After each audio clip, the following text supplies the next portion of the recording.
Sözlənən, sözdən səs gəlir.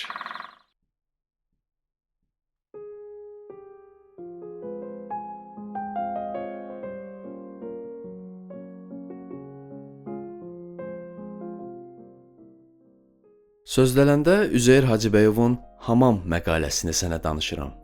Məqalə 1911-ci il 4 avqust tarixində Molla Nəsrəddin jurnalının 28-ci nömrəsində dərc olunmuşdu.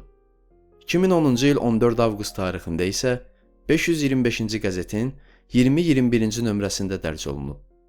Məqaləni ərsəyə gətirən Azərbaycanın görkəmli alim və mətbuat tədqiqatçısı Şirməmməd Hüseynovdur.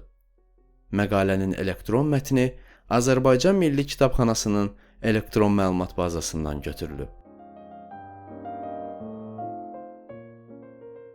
Zaman iki insan hamama daxil olur, görür ki, hamamda müsavat-ı tammə, tam bərabərliyi bərpadır. Yəni hamı lüt və üryan olub, ümumi bir sifətlə mövsufdular. Kənardan gələn adam heç vaxt bilə bilməz ki, bu lüt adamların sənəti nədir, kim nəkarədir və nə yola qulluq edir. Çünki surət-i zahirdə hamı bir dondadır, bir sifətdədir. Amma elə ki, bu lütlər hamamdan çıxır və hər kəs öz əsl donuna girir. O halda kənardan baxanın gözləri açılır. Onda məlum olur ki, bu adamların biri mollaymış, biri hambalmış, biri bəy, biri qoçu, biri uçitel, biri baqqal, biri nə bilim nə imiş. Qərəz məlum olur ki, hamamdakı müsavat müvəqqəti imiş.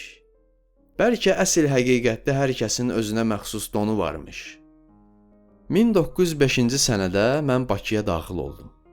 Daxil olub da öz-özümə çox sevindim. Çünki Bakıda olan müsəlmanların hamısını bir sifətdə gördüm.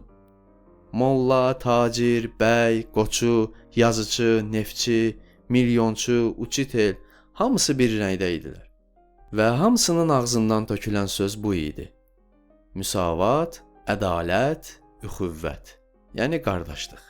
Öz-özümə dedim, pəh, cəmaatimiz ayılıbdır. 1906-cı sənə gəldi, genə haman sifət, haman rəng.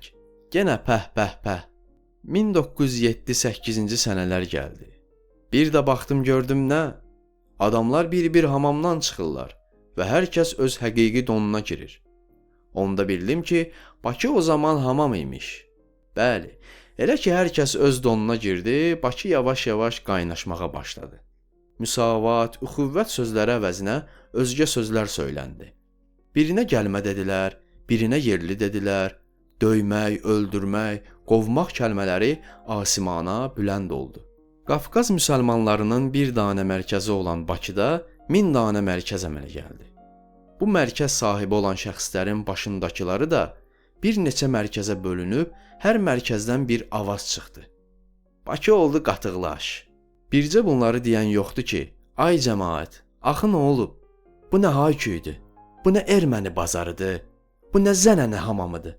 Hərgah hal-hazırda sizi qaynaşmaya salan Tağıyev Behbudov əhvalatıdırsa, mən imanım, hayküyü saxtadır. Sizin nə Tağıyeva yazığınız gəlir, nə də Behbudova. Mən bilirəm ki, sizin bir paranızı qızışdıran Tağıyevin adı, sanı, ələlxüsus puludur.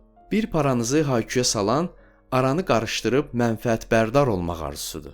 Bir para Mustafa bəy Əlibəyov kimiləri zingildədən yalançı pəhlivanlıq həvəsidir ki, o da başın boşluğuna dəlalət edər. Bəli, gün o gün oldu ki, Bakıda hər kəs öz əsl donuna girdi və özünü bildirdi.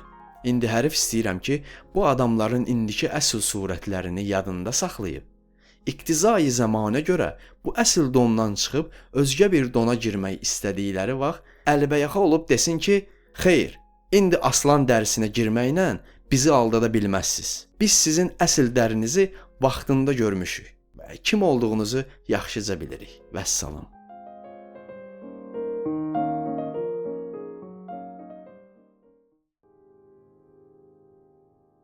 Azərbaycan dilini yaşatmaq və bu dildə faydalı məzmunların daha çox olması üçün Sözlənən layihəsinin YouTube kanalına abunə ol, bildirişləri aç və hər kəslə paylaş. Buraxılışı bəyəndinsə, bəyən düyməsinə basmağı, fikrini şərhlər bölməsində bildirməyi unutma. Sözlələni həmçinin podkast platformalarında da dinləmə imkanın var. Sözlənənə layihənin veb saytından və Coffee Al platformasından dəstək ola bilərsən. Dinlədiyin və dəstək olduğun üçün təşəkkürlər.